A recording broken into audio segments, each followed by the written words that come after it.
Hey friends, it's Michelle. So this is a little off topic from my normal content, but I had a dream that I had to do this video about why Super Bowl tickets are so expensive.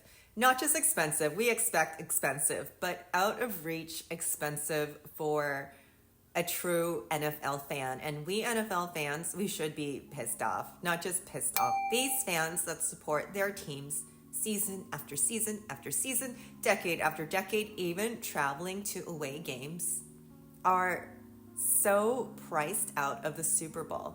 These fans that have supported their team, the NFL, every stadium, all the concessions. It's not just football, it's an American pastime. It's about making friends and bonding by cheering for your team with grown men wearing jerseys of other men's number and names. And anyways, the NFL is getting greedy. Even season ticket holders, the price goes up and up every year. And when it comes to the biggest game of the year, these fans are priced out, shut out, pretty much classed out.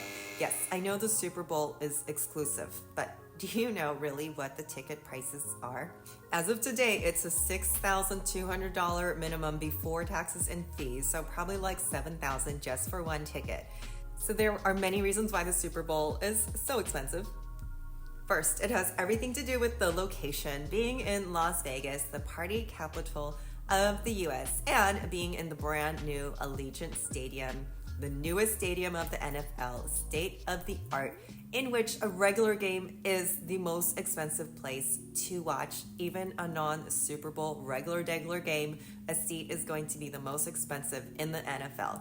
So I had to take a little deep dive about what is behind all the costs of a ticket. As I said, the Allegiant Stadium is the most state-of-the-art, made for the players, and it's great, but is it really made for the NFL fan, the true Raiders fan, or is it made for the corporate bros, the Instagram experience, people who want to see and be seen?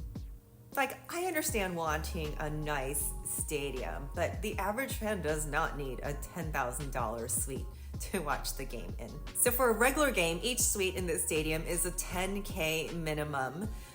But for the Super Bowl, they range from $300,000 to $2.5 million. So this is the breakdown of how Super Bowl tickets are distributed. Each team gets 17.5% of the tickets for 35% total.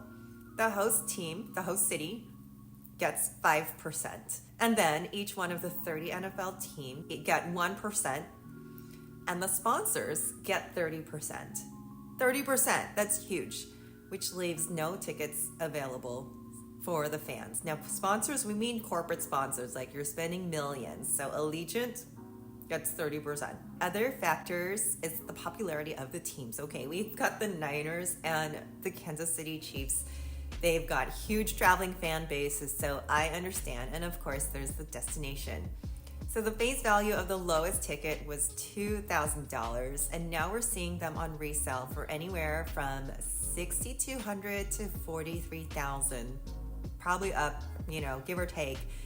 That's before all your airline tickets and your 3-night minimum at the hotels, which all these travel costs are going to be tripled or quadrupled for all the fans coming in for the Super Bowl weekend. I understand the supply and demand, so the prices got to go up. But now what average regular dayler can afford $6,200 for a regular ticket?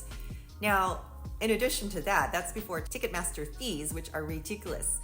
Even if you're buying concert tickets, I've noticed they charge you fees and taxes when you're buying your ticket, and they charge you fees and taxes if you're selling it, reselling it, or buying from a reseller. So they actually fee and tax you twice.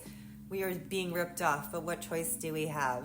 I get it. They don't want the regular degglers at the Super Bowl. Go sit at home in a Super Bowl party. But NFL fans should be pissed at this system because they do support their team and the NFL the whole season. So I did find a clip about a Niners fan who did buy into the Sports Illustrated ticket lottery, and he paid $4,300 just to be in the lottery for the rights to buy 2 seats. So $4,300, and then still had to buy 2 seats, and if the Niners did not win, he would have lost the money. So it says in total he paid $11,300 for 2 tickets. which back in 2013, the rights to buy into the same lottery was only $200. Don't talk to me about inflation. 200 to 4,300, that is not inflation, that is corporate greed. So listen, you guys, the NFL is doing their true fans dirty. Yes, we will build you a new stadium because you know what? The team deserves a new stadium. The fans, they do deserve a new stadium. Some of these stadiums are old and crumbling. But in order to do so, we are going to get a corporate sponsorship. Then what happens? You turn everything over to corporate. They decide the rules, the prices, what is good for their interests, and what is good for their partners. And they don't give a shit about the fans. Hey, this is just like lobbying and politics. They don't give a shit about you. They want to know what they can get. Whose pockets get lined? How much money their pockets get lined with. So the fans who support their team for the whole freaking season, when it comes to the biggest game, the Super Bowl, they are literally not allowed. Shut out. You don't belong here. But it's not even just the Super Bowl, because look at the prices of regular season games. Of course, when there's a newer stadium, they have to factor in the cost of the brand new stadium, state-of-the-art stadium. But like I said, not everyone's sitting in those 10K suites. Don't those already pay for themselves somehow?